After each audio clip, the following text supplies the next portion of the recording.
Hi all, and first of all let me apologise for not having produced any content for a good long while. I've been doing a few personal projects and I have been in Australia for a bit of the summer. So I haven't really been around to do much of these videos.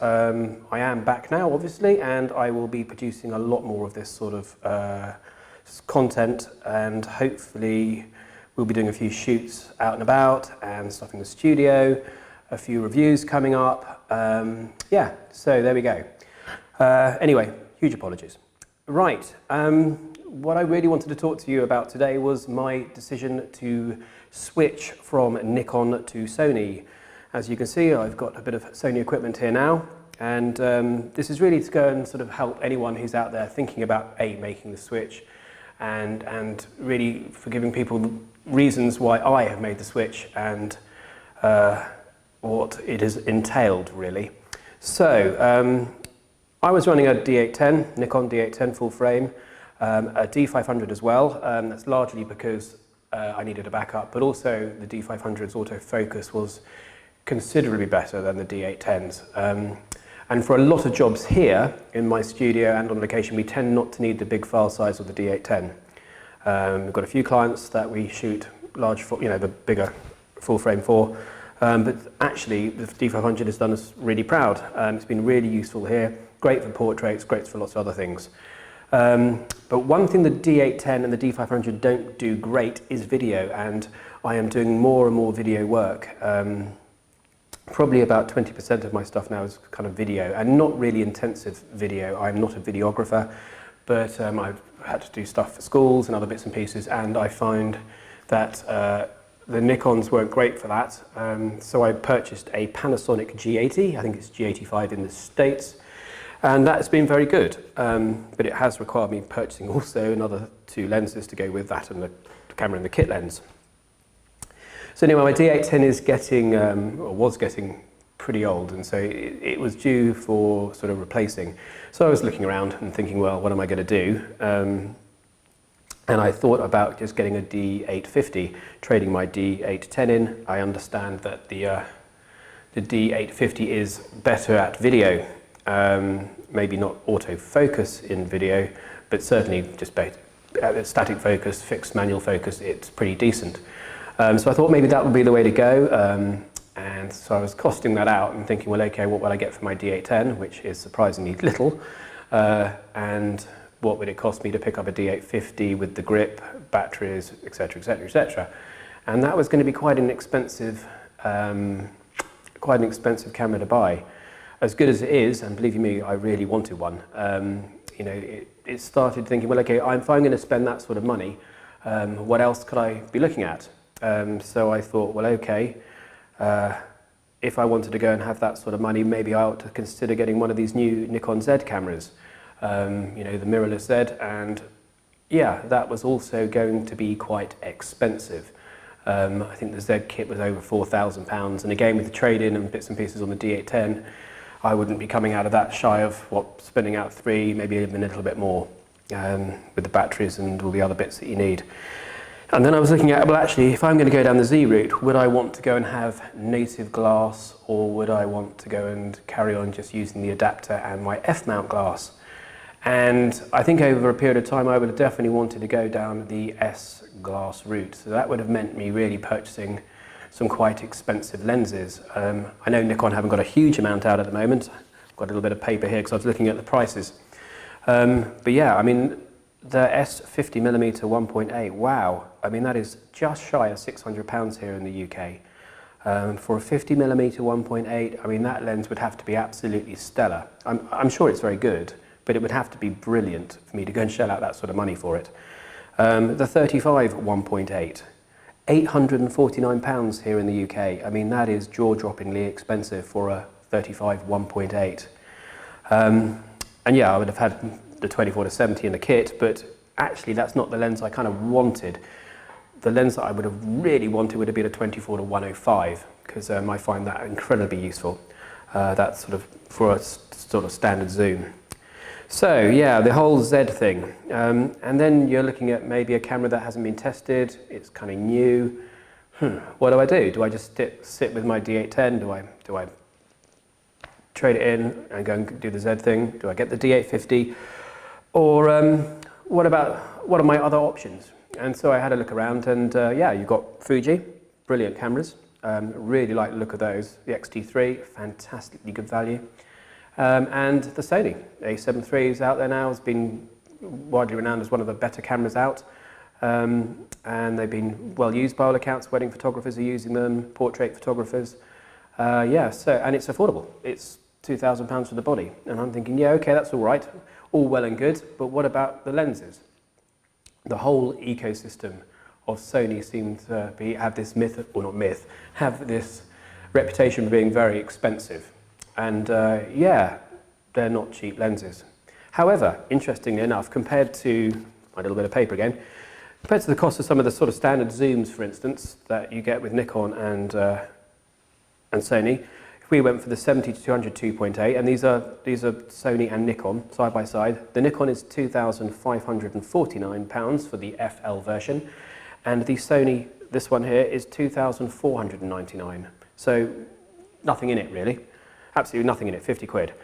Then you have the 24-70 2.8s. Well, the Nikon comes in the latest version of that, comes in at £2,099 here in the UK, and the Sony is £1,849. So again, not a huge difference, but yeah, you know, the Sony comes in a little bit cheaper.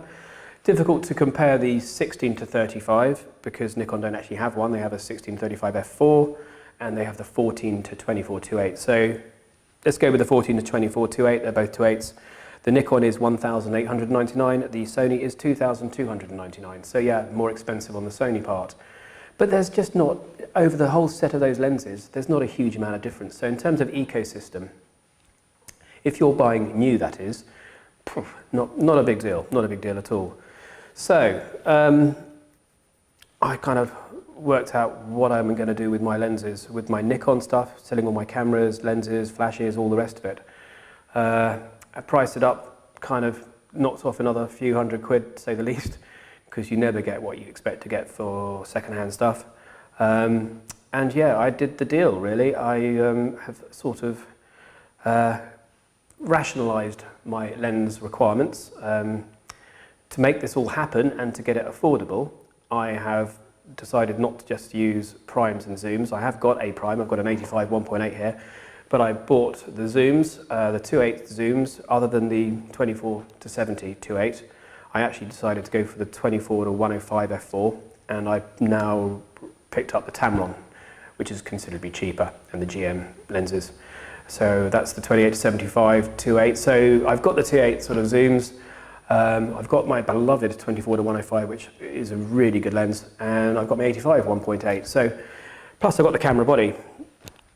I also had to go and have some sort of spare and something I could shoot some video on, be it YouTube or whatever. So I picked up a second-hand A1600, I think it is. No, 300. Let's get it right. With a 18-105 mil lens, which I'm filming this on now. So that'll be my backup for the time being until I decide what I'm going to do next with a proper body. This will end up being used alongside whatever I decide to get. I don't really want the A7R3 because I don't need the huge pixel counter at the moment. Although I do have one client that I will be hiring an A7R3 body in for to run alongside this, because we will be doing some quite big prints. So it'll be interesting comparing the two. But yeah, in terms of lens, that's pretty much where I'm at the moment. It's been quite an interesting ride to go and sort of trade in my Nikon gear and everything else. I've been with Nikon for 30 odd years, and they've been great, but I don't know, I'm just not so wrapped up with this whole Z thing. I don't like the idea of having to go and have a Z camera running alongside my DSLR kit. I can't really afford that, and to be honest, I mean, all this kit just depreciates. It never appreciates, and you know, it's got to be used, so I'm really going to try and limit my kit to this, maybe pick up another prime at some point. I will pick up another body because I'm not massively fond of the shape of the A6300. I much prefer this sort of shape. So yeah, if I was doing weddings or something like that, you're definitely going to want two bodies like this, I think. I mean, I would almost, well, I'd have three bodies. I'd cart that around as well, I expect. Can't have too much gear at a wedding. So yeah, definitely go down that route. But I'm loving it. I mean, there are some things that aren't great about the Sony stuff. The fact that cards go in the wrong way round. The little port covers, I mean, are just ridiculous on this thing. But the menus weren't such a challenge as I thought they were going to be, and they have a sort of a My Menu thing that you can stick all your favourites in, and so you can easily get to that. I love all the custom controls. I love all the custom buttons and how they change when you're doing video and stills and stuff. That's just brilliant. It's an amazingly customizable camera. The grip, I've went and bought the grip, and with the grip you can forget worrying about where your pinky goes. It's just lovely. I haven't got the biggest hands in the world, but it fits my hands perfectly. I find the camera responsive. The EVF, I'm so about. It's all right. I mean, I do miss my OVF. I quite like that. But I'm getting used to this, and it becomes the norm after a while. I love seeing the playback in the EVF. That's great. Lots of things to love about this camera, and it can shoot video and stills equally as well, and that's very, very key for me. My cameras have to be used, and I want them used all the time, because when they're being used, they're making me money. Having three cameras, especially one being a completely different kit, like the Panasonic was for me, isn't great. You know, you have extra charges, extra batteries, all the other stuff you've got to sort out and do. The other thing I forgot to mention, yes, this does have dual slots. I mean, I know the Nikon doesn't, and there's been people fussing about that. It's kind of irrelevant, really, in terms of whether you think you need the slot or not. Professional photographers do want to have two slots. That perception is there. Personally, if I'm doing paid work, I want two slots. I'm not a big fan of SD cards, but I much prefer the XQD thing, and I can see from the speed point of view where Nikon are going with all of that, but I would have probably preferred to have had two SD cards in that. Not that it would have swayed me one way or t'other, because the whole mirrorless Z system is going to be expensive long run. I mean, I think, you know, people actually buy into those lenses, it is going to be pricey. It's going to be a very pricey kit, and certainly it's going to be a lot more expensive than the Sony route. Fuji, again, I really like the look of them, but they don't do full frame. They just, well, they don't say just, they do APS-C type, and they do the medium format, which is, and they do great at it. I mean, I would love a Fuji kit, and I can certainly see why a lot of people are running it alongside Nikon and all the rest of it. Yeah, it's a shame really though the Nikon glass can't adapt very well to the Sony bodies. That would have been a much better solution for me, and I'm quite jealous of the Canon guys who can buy a Sony body and adapt the lenses pretty well to their, adapt the camera pretty well to their lenses. But yeah, you can't really do that with Nikon, it doesn't work so great. And then I suppose there's nothing really though as good as native glass anyway, so me switching over has been less painful than I thought it would be. The onboard flash I use for these when I need it is a Godox V860, I think they are, and they're great. They work really, really well with this kit.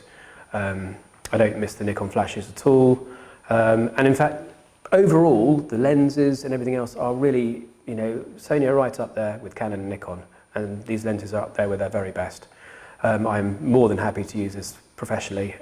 So yeah, it's been a bit traumatic and everything else, and learning new kit and stuff, and I'm still learning it, but you've got to dive in somewhere, and I think that Nikon at the moment, I'm not quite sure where they're going with the whole Z system and how it will take off. I have noticed, actually looking on my retailer here, we use a company called Wex, and they seem to have Nikon Z bodies in stock, and the kits seem to have all gone out, but the bodies are still in stock, which is kind of unusual, I guess, for a new camera. I mean, normally the pre-orders, you know, you won't get anything for months and months. Certainly the D500, the D850 was very much like that. So the Z maybe hasn't been quite so well received. Maybe people have just upgraded already and bought the D850, whatever, I don't know. And it's a very expensive camera. You know, I think, what is it now? Just the body alone is £3,399 here in the UK. When you can pick up one of these, I know this is only 24 million pixels, I get all that, but when you can pick up one of these for £1,999, I'm thinking, I don't know, cheaper. So yeah, I wish Nikon all the best. It's strange not having all my Nikons here.